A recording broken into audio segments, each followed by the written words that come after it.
For the second year in a row, Tarik Skubal is your American League Cy Young Award winner. How does that affect the organization? Going forward, we'll talk about that and more all today on Locked On Tigers.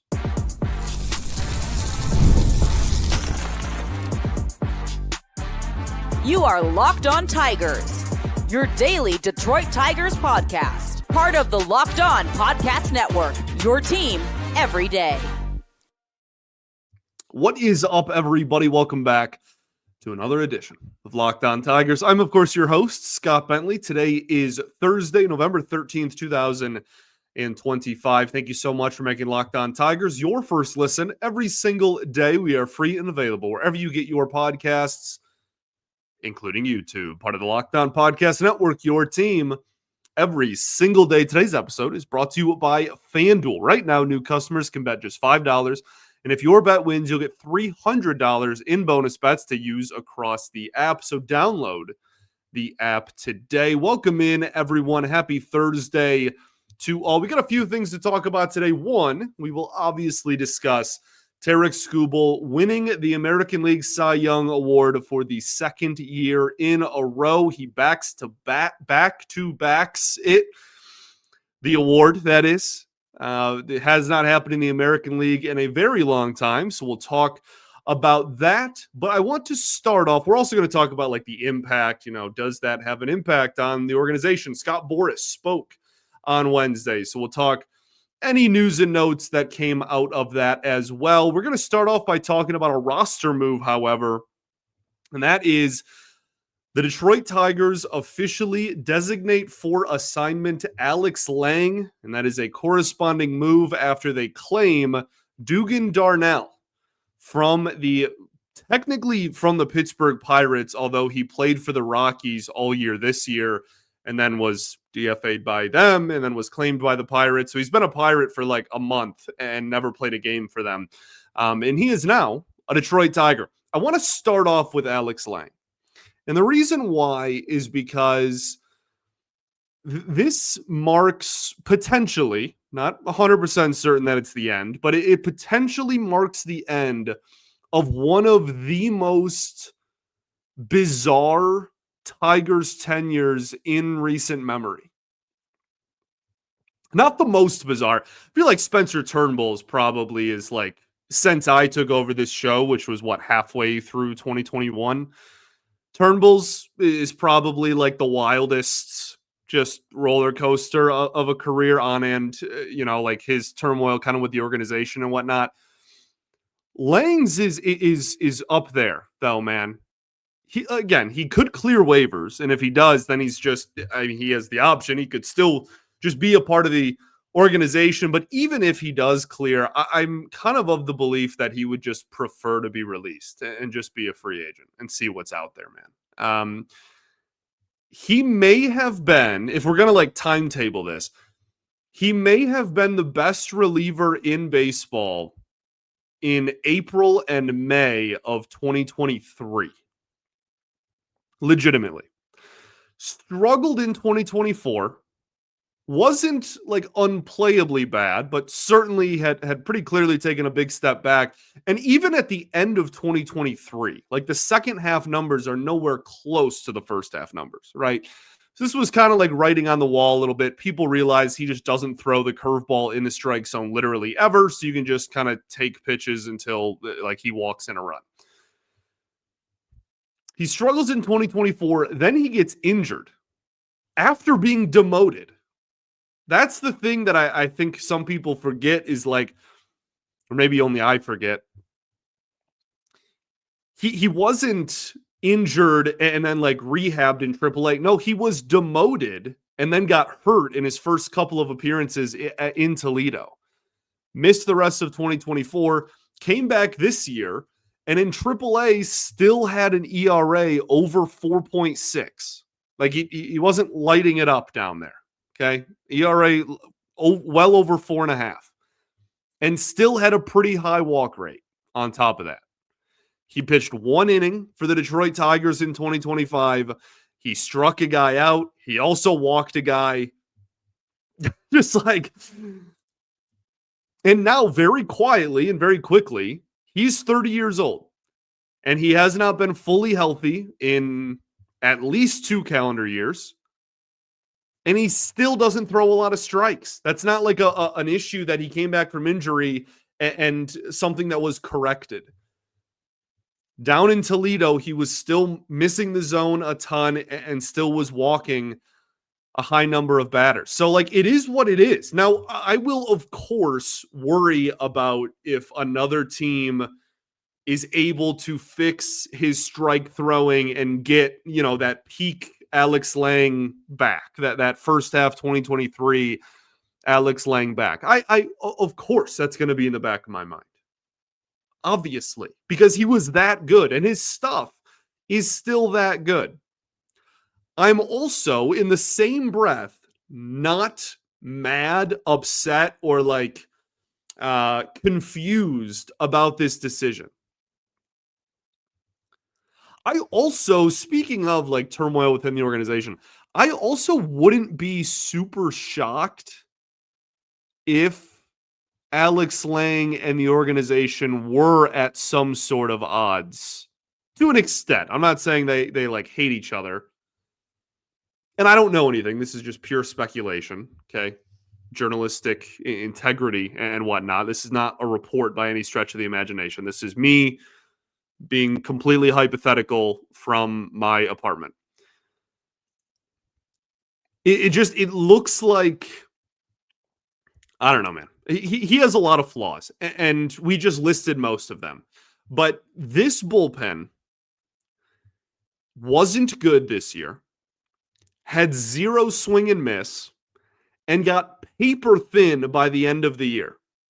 He's a body, to start off, that throws in the mid-90s with a ton of movement and can at least get whiffs when he's near the zone. And he didn't even get a chance in the second half, dude. And now as DFA'd, we haven't even signed a free agent yet. And we also aren't even at the 40-man roster protection, the Rule 5 protection deadline. We're a big influx of players. There wasn't even a decision to be made. They picked up a 28-year-old off waivers that's pitched 11 innings of Major League Baseball. And we're like, yeah, we'll probably just, boot Lange. He'll probably be the odd man out. I say this all the time on this show. I say this all the time on the Red Wings show. It's one of my favorite sayings. Teams will tell you how they feel about a player if you just listen. Even with all of the shortcomings the bullpen had and all of the help that the bullpen needed this year and very clearly needs next year, they DFA'd Lange before they even got to a big important date in the offseason in terms of adding a bunch of players to the 40-man roster. I wish him nothing but the best. He was electric to watch here, and I would like to believe that version of him is still in there, and I will root for him genuinely wherever he goes, unless it's like Cleveland. He could go anywhere, and I will root for him because he is that fun to watch and has that good of stuff. And the combined no-hitter, he was a part of that. And I don't think the Tigers would mind if he did stick around, if he did clear waivers somehow and, continued to, agreed with the organization to come back and just be on a minor league deal or whatnot. But that feels very far-fetched to me. I feel like given his stuff, I would imagine he's gone either way, whether it's another organization picks him up off waivers or, again, just his own accord. He clears waivers and then is like, I would rather be a free agent. Let's talk about the player the Tigers did add to the 40-man, not a player that is been removed. Dugan Darnell, the 28-year-old right-handed pitcher from Northville, Michigan. We'll talk about that right after this. First, though, I'm going to talk to you all about our friends over at FanDuel. The NBA is back, and there's no better place to get in on the action than FanDuel, the official sports betting partner of the NBA.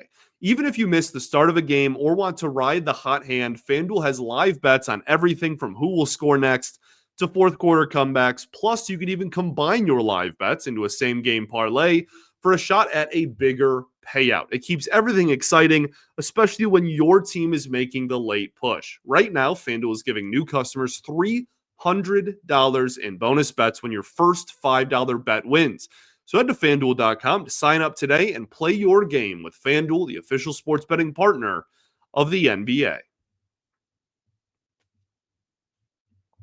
All right, everybody, welcome back here.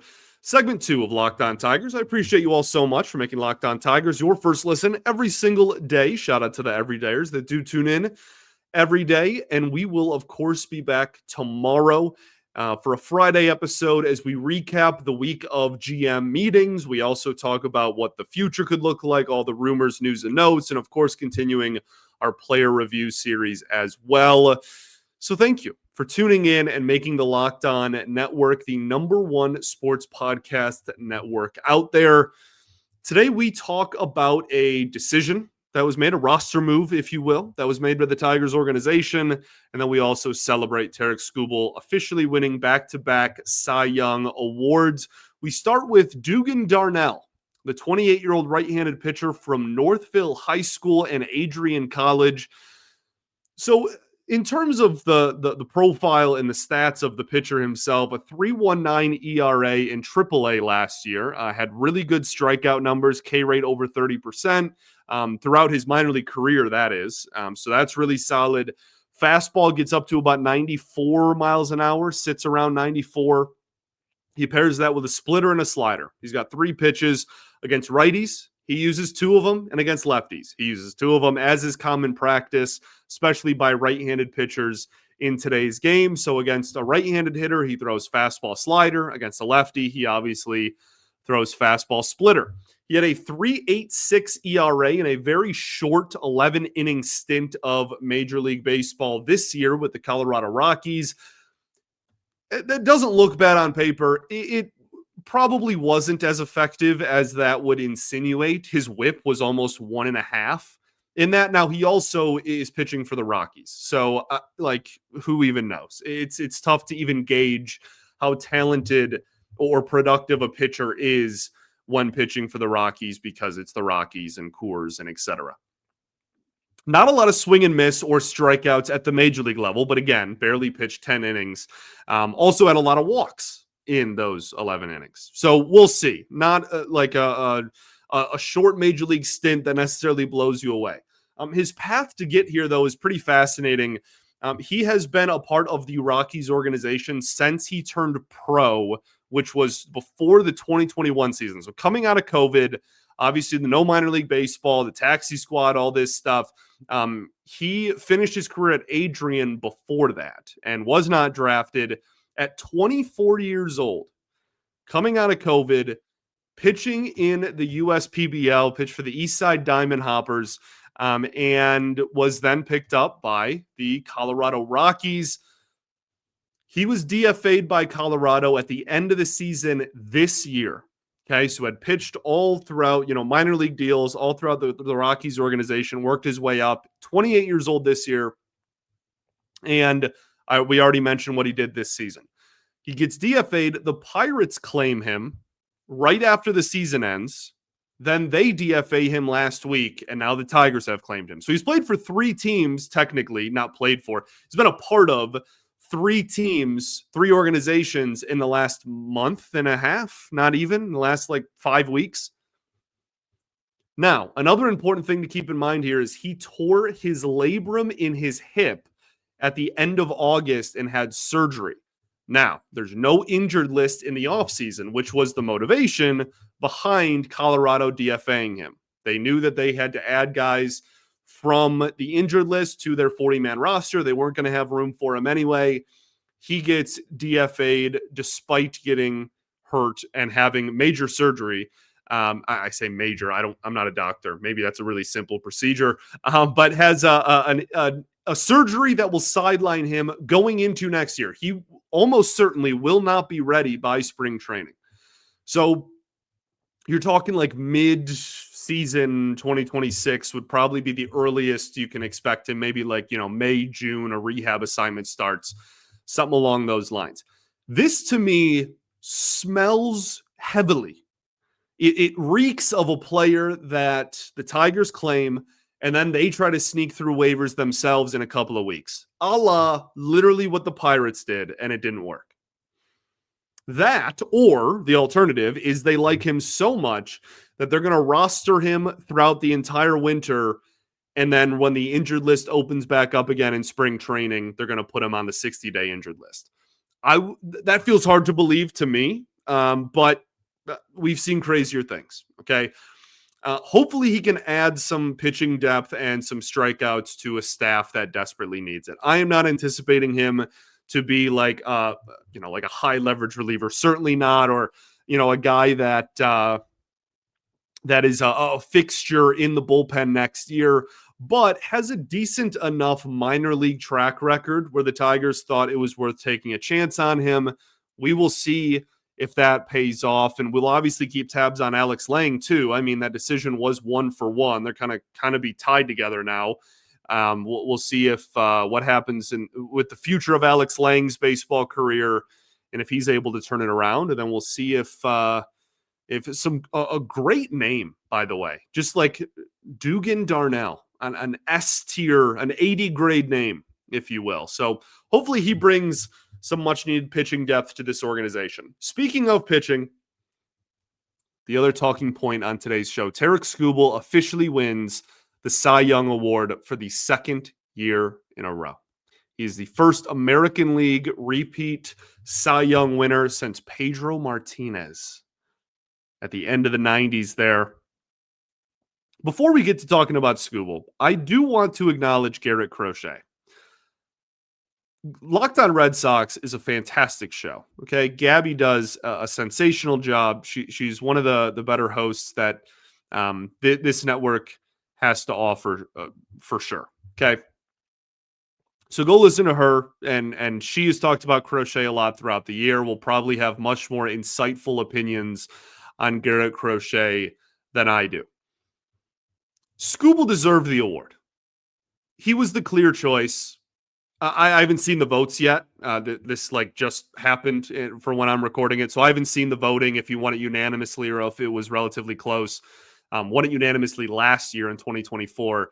But I do want to give a ton of credit to Garrett Crochet, who had a transcendent year, like truly a phenomenal season for the Red Sox on the mound. Was neck and neck with Skubal in a lot of stats until kind of the last couple of months of the year, still even ended kind of in the same breath. I feel like in 2024, it was like, okay, no one's even on like the same stratosphere as Tarik Skubal. He's just so clearly the best pitcher in the American League.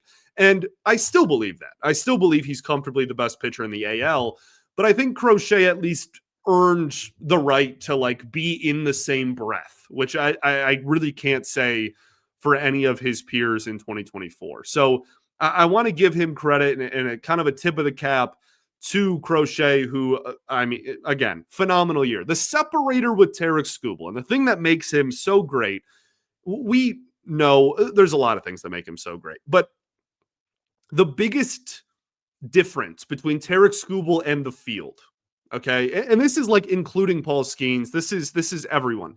The thing that makes him so much different than everybody else in baseball is nobody dominates the strike zone and exemplifies and personifies what dominating the strike zone is more than Tarik Skubal. He has mastered it. He has perfected it. He strikes out everyone and he walks no one. There's a lot of pitchers out there that get a lot of strikeouts. None of them get the strikeout rate that he has paired with the walk rate that he has, both being just ridiculously good. Blake Snell for a lot of years. And Blake Snell even like cut the walk rate a little bit. But Blake Snell for a long time it's either a strikeout or a walk. Paul Skeens has not really struggled. I think that would be ridiculous to say in his major league career. There's an argument he's the best pitcher on the planet. It's not Tarik Skubal. I don't like get mad at people who say that. He's obviously a generational talent. Skeens does walk some people sometimes. Tarik Skubal, 94th percentile in K rate, 97th percentile in walk rate in 2025.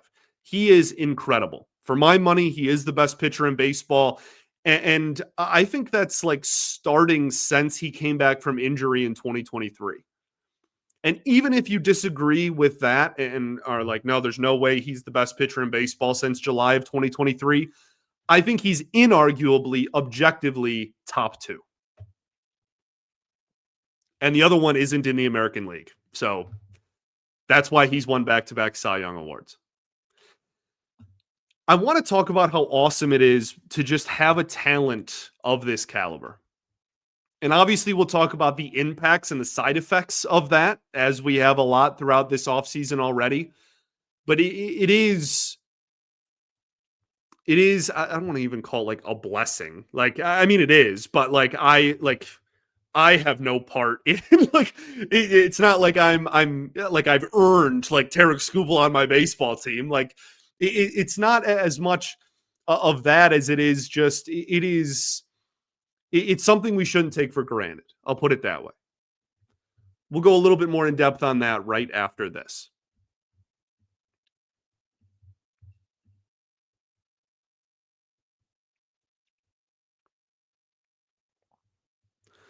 All right, everybody, welcome back. Your third and final segment of Locked On Tigers. Appreciate you all for tuning in, as always, making us your first listen every single day.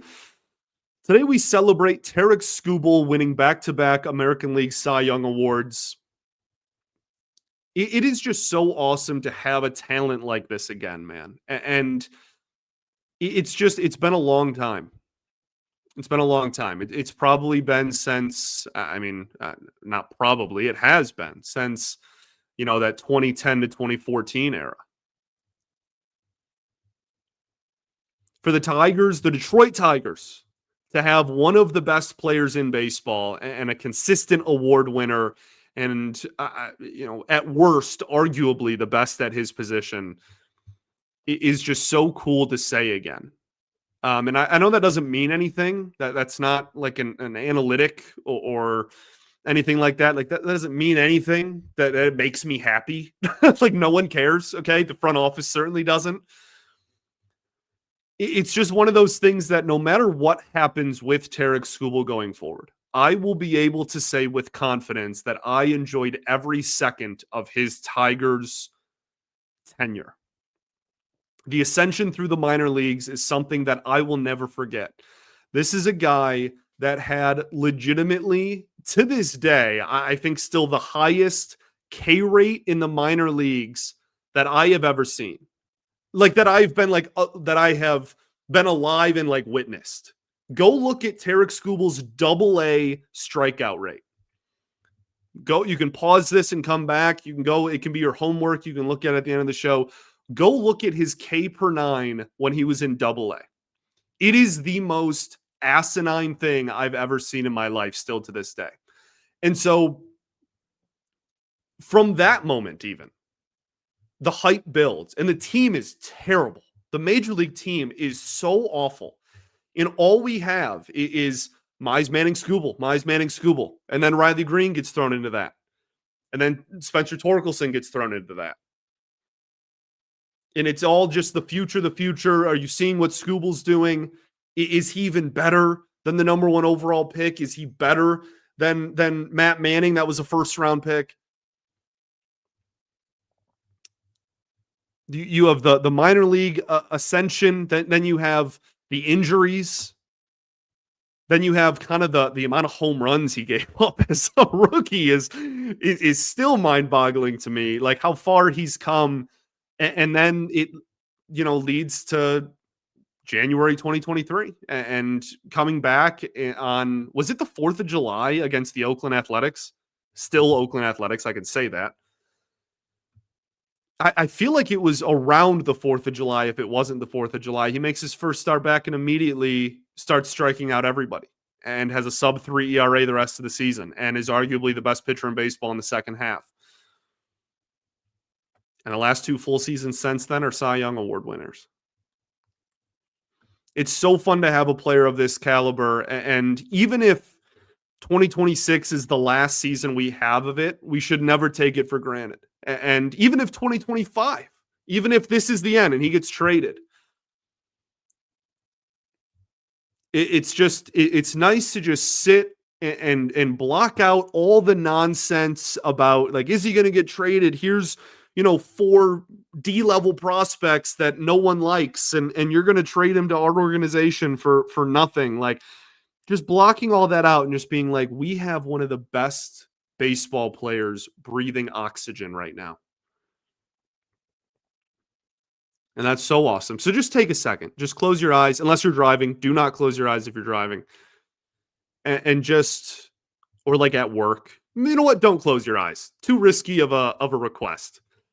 Just think and just enjoy the fact that the Detroit Tigers have a talent like that again. Okay, great. Now that we've enjoyed it for a few seconds, Scott Boras did speak on Wednesday, and it was absolutely ridiculous. Like, I don't mean ridiculous in terms of like, oh, what he said was like, I don't know, like egotistical, or like he said something that isn't true, or like, I mean, it was literally ridiculous. Like actually, it was out of a Dr. Seuss book. Like, it was the most absurd thing I've ever seen. He spoke. I'm not kidding either. You can go look this up if you haven't seen it.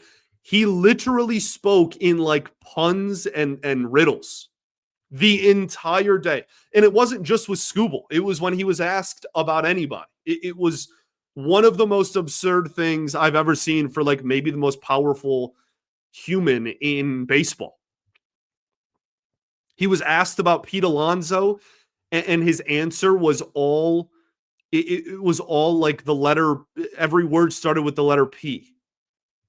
He was asked about Alex Bregman, and he like referenced Brexit and called it Brexit.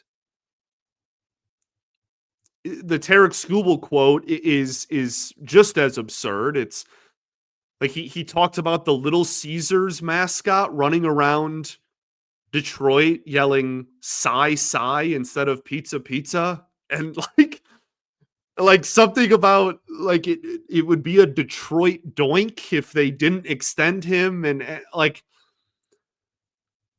So people are asking me as if I know anything about anything, but are asking me like, what do you take out of, like the Boris, comments or whatever? Nothing. And I urge you to also take nothing out of it. It was absurd. And Scott Boras has one goal, and that is to get the fans to put pressure on ownership and to be mad at ownership. And that's how the game is played. He wants all the fans to talk about how ownership is cheap and stupid if they don't re-sign him, and put more and more pressure on the front office. Ownership doesn't want to put all of their resources and all of their budget that they cut out for any given winter into literally just one player that plays every 5 days, no less. So we'll see. We'll see. I am taking 0, literally 0, out of any of the riddles and puns that he was talking in on Wednesday. I'm not dissecting nonsense, okay? And that's what Wednesday was. Other news before I get you out of here: Anthony Iapoce is now a Houston Astro coach. Looks like he'll be on the hitting side of things, assistant hitting coordinator, some title like that. So did find work, wishing him the best. I'll leave you with this. And this is also your homework. Okay. A lot of homework today. I apologize for that. Where does Tarik Skubal rank all time in Tigers starting pitchers? And I mean today, not what he could be if he signs a 10-year deal. Let's say he's traded tomorrow and never pitches in a Tigers uniform ever again. There's not a lot of pitchers in Major League Baseball history that have 2 Cy Young Awards, period.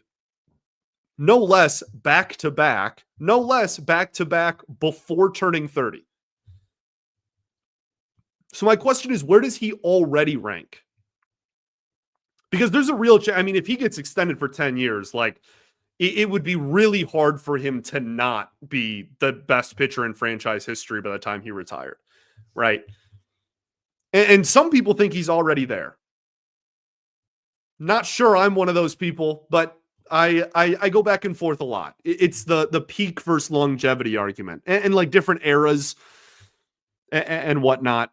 But I'm curious of the fan base's opinion and people that have been, I don't want to say alive longer than me, people that are more experienced, as my dad says, that than myself, and saw, like I'm a child of the Verlander generation, right? Like I saw this dude throw 140 pitches and go 9 innings of shutout ball or 2-run ball with 15 strikeouts for, 3 years in a row, basically. Like there are, but then like I wasn't alive for Morris. And then like you go back even further, I'm not sure we have a ton of people that are can say they watched Hal Newhouser live, or we're coming in on a century since the Hal Newhouser era, but like those are stats that are absolutely unbelievable Hall of Fame career. So like it's interesting to me to have that conversation and just kind of open the door to, and that's not even mentioning, like Scherzer was a Tiger for however many years, and David Price for a year. Like obviously is not like there's a lot of good talent, and it's a very storied franchise. So I wonder where people kind of rank him in that regard. Thanks for making Locked On Tigers your first listen every single day. Shout out to the everydayers that do tune in every day. And we will, of course, be back tomorrow as we continue talking about off-season ball. Peace and love. Going to therapy's dope. And I'll catch you all tomorrow, baby. Go Tigers.